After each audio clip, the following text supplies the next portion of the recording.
Sunday हो या Monday रोज खाओ अंडे। India rank second in egg production in the world.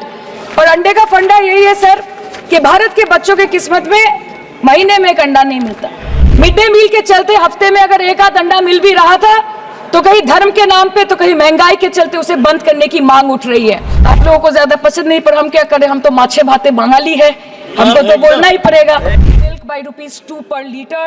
This was their revenge on the people of India for not providing a majority to the BJP.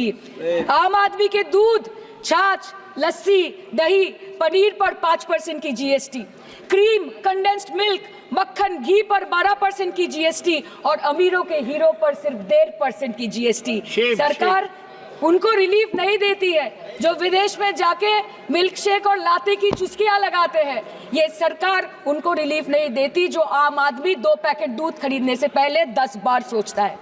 Sir, बचपन से हम सुनते आए थे कि संडे हो या मंडे रोज खाओ अंडे। India rank second in egg production in the world. और अंडे का फंडा यही है सर कि भारत के बच्चों के किस्मत में महीने में एक अंडा नहीं मिलता। मिड डे मील के चलते हफ्ते में अगर एक आध अंडा मिल भी रहा था तो कहीं धर्म के नाम पे तो कहीं महंगाई के चलते उसे बंद करने की मांग उठ रही है। Sir, more than 50% children under the age of 5 suffer from chronic malnutrition in the country and roughly 17% children are underweight, and yet most BJP ruled states do not serve eggs in midday meal scheme. This is the example of Poshan Kal in India. Sir, अंत पे आते हैं मच्छी पे। आप लोगों को ज्यादा पसंद नहीं, पर हम क्या करें, हम तो माछे भाते बंगाली है, हमको तो बोलना ही पड़ेगा। And not to forget that 2.8 crore fisher folk are employed directly in catching fish in the country, and millions are employed in the value chain of selling fish and aquaculture. India stands third in the world in the terms of fish production, contributing to 8% of global fish production and ranks second in aquaculture production. The PM talks about blue revolution, but this government has allocated only 0.045% funds out of the total budget for the flagship scheme, Pradhan Mantri Matsya Sampad Yojana.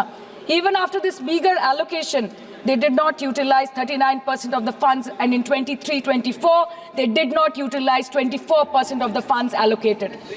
और sir, भले ही सरकार को मणिपुर शब्द से allergy हो, but the fact remains that 1.5 years of lack of governance in the state has led to endangering of the fish species in India's largest freshwater body in Manipur, the Loktak Lake. So the government has to generate employment opportunities, investment in areas such as exports, post-harvest processing, and import substitution. It has to deal with adversities like overfishing, depleting of fish stocks, pollution, disease outbreak, destruction of habitat, and climate change. So my own parliamentary constituency has assembly constituencies like Baruipur, Shonarpur, Bhangor, which are heavily dependent on these sectors for livelihood.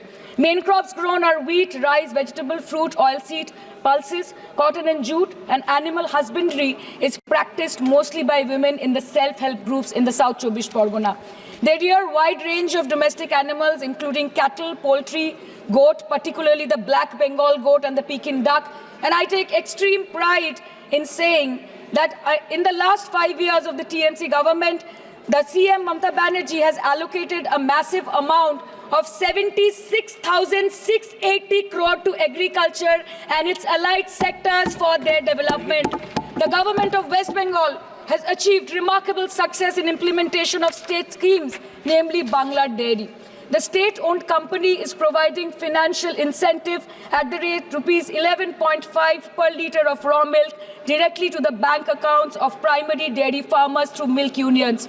Bangla Dairy procured 3.55 crore kg milk in 2023, for which ₹109 crore was paid to dairy farmers through direct benefit transfer.